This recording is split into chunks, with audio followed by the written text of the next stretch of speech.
just like Madeleine or financier, the smooth paste goes along with the very dense stuffed batter. Hello guys, welcome back to Jung's Table. Today we're gonna go over the ultimate travel snack in Korea. It's not chips, it's not chocolate, but just these little cakes called Hodu Gwaja. Now you'll see them in train stations, highway rest stops, and sometimes even in cafes these days. So how did this simple snack become such a huge deal in Korea? Let's find that out together. Well, walnut cakes, or the Hodu Gwaja, was born in 1934 in a city called Cheonan. It's a city where walnut was famous for. And the bakers in that city infused the Western style cake and the batter, which is, like, as you know, flour, butter, and the sugar. And then they infused that with some Korean taste to it, and then they stuffed it in with red bean paste and added their specialty walnut. And as a result, what did they get? It wasn't Western cake, it was a Korean traditional dessert like tteok. It was just these little beautiful puffy little cakes called Hodu Gwaja. And then shortly after it was released, people loved it, and then soon the name Cheonan Hodu Gwaja became really popular. And fun fact, the shop that first invented this Hodu Gwaja is still running their place today in Cheonan, and they're almost celebrating their 100th anniversary. Now we get that it started in Cheonan and it was popular among the local people, but how did it get nationwide famous? And that has little to do with the Korean transportation, and especially during the 1960s and 70s when Korea was rapidly modernizing along with the transportation system, Cheonan Station was really popular as well. So a lot of trains stopped by, and even in running trains, vendors would move around with the carts having Hodu Gwaja on it and selling it to the travelers. So the Hodu Gwaja would travel along with the travelers across the entire nation. And then there is 경부 고속도로, 고속도로 meaning highway. So 경부 highway that opened in 1970, and that was such a huge big deal in Korea because before the 고속도로, it took about 15 hours from Seoul to Busan. Imagine that. But after the highway was built, it only took 4 to 5 hours, so it shrank the time tremendously. So people are traveling by car more, and that's around when the highway resting spots were also a boom.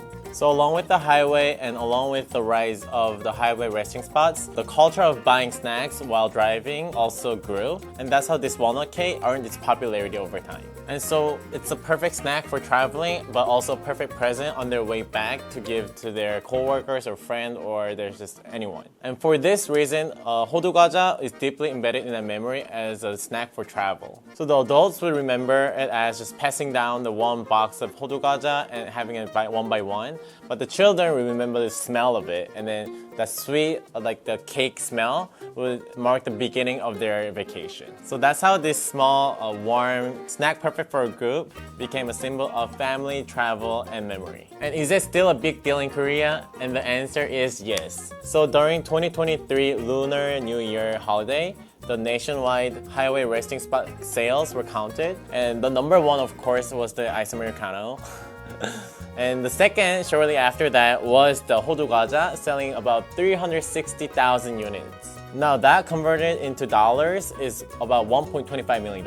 So within that week, they sold $1 million of Hodu Gwaja. And today, of course, classics never stay the same, and we have a lot of variations of walnut cakes.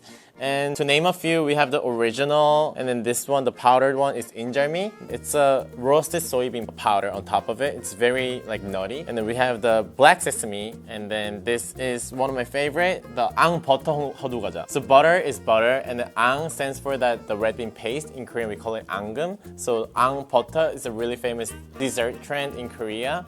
You make ang butter everything, like ang butter croissants and ang butter Hodu Gwaja, of course, and ang butter baguette. So yeah, I really love ang butter, and I'll tell you how it tastes like in a bit. So of course, we should try with the original. And then if you cut it open, you'll see that it's very like fluffy cake, almost like, how should I describe it? Almost like a texture of financier. It's very like thick and heavy.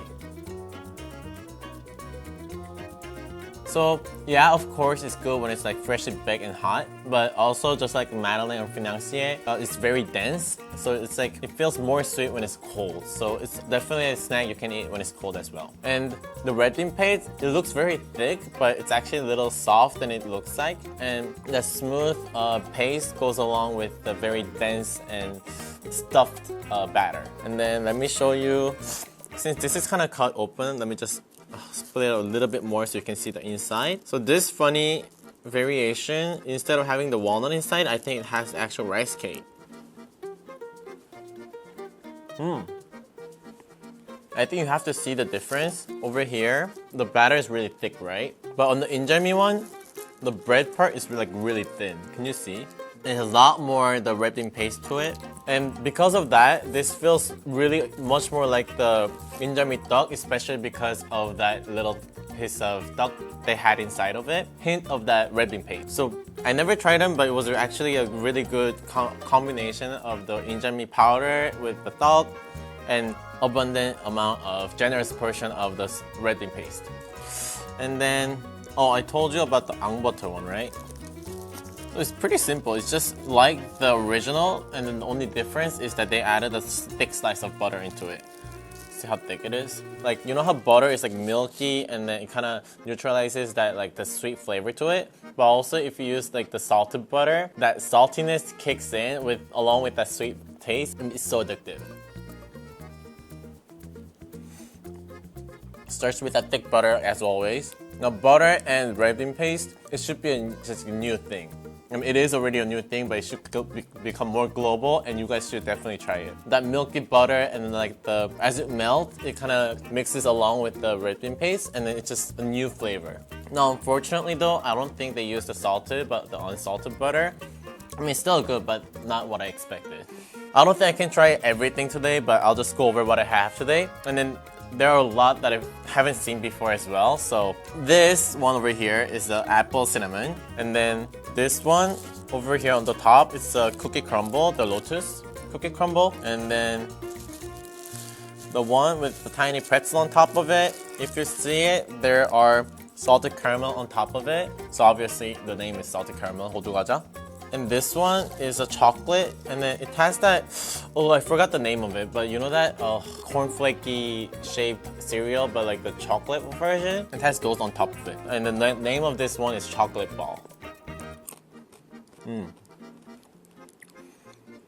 It is definitely that cereal I'm talking about, but I just can't get the name of it. And then we have the black sesame, we have the yuzu, and we have the cream cheese. But let me just open one more because I'm also curious about the black sesame, because I tried cream cheese, but I've never even seen the black sesame one.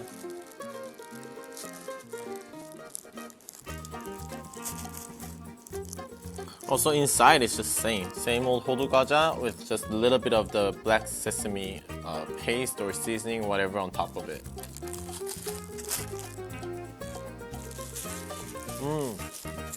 I just said not because this is like surprisingly good, but you know, in Hodu Gwaja, only half a walnut is up there. And then you know how I've been slicing up the whole Hodu Gwaja today? I never had a piece of Hodu. And this is the first one I had actual walnuts, so that's what I was surprised. And then the taste obviously is not that bad.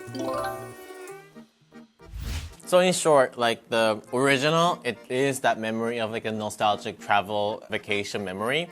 And then everything else is just abundant, everything. It's just, I feel like some people might say it too much. And I feel like some of them, just I can tell by looking at it, are too much.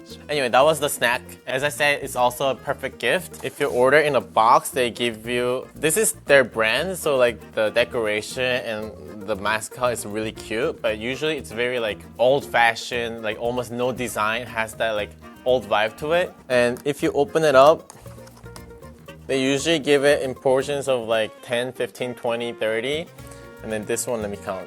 2, 4, 6, 8, 10. Yeah, I bought a box of 10. And then, won't you think it's a great gift to give to your friend or family, or especially to your parents? Because it's pretty, it's delicious, and it's good when it's cold. So you don't have to worry about it going wrong on your way back.